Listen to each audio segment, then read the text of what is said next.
nationwide. Mga kabrigada, ang bidding para sa mga locally funded projects ng DPWH pansamantalang sinuspindi. Brigada Jigo Custodio, ibrigada mo. Brigada Live Report. Ipinahinto ni Public Works Secretary Vince Dizon ang lahat ng bidding para sa locally funded projects ng DPWH sa loob ng 2 linggo upang makapaglatag ng mas mahigpit na safeguards laban sa ghost projects. Alinsunod ito sa direktiba ni Pangulong Marcos na tiyakin na napupunta ang pondo ng gobyerno sa tamang proyekto. Ayon kay Secretary Dizon, muling re-repasuhin ng ahensya ang lahat ng locally funded projects ng DPWH upang makapagpatupad ng mga kinakailangang safeguards. Samantala, tuloy-tuloy pa rin ang implementasyon ng foreign funded projects.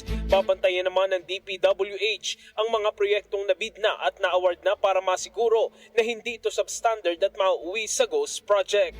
In the heart of changing lives, ako si Brigada Jigo Custodio ng 105.1 Brigada News of Manila, the Music and News Authority. Brigada Balita. Ang bahaging ito ay hatid sa atin ng Mom's Love ES1 Capsule. Simulang tuparin ang pangarap ng iyong anak. And starting now,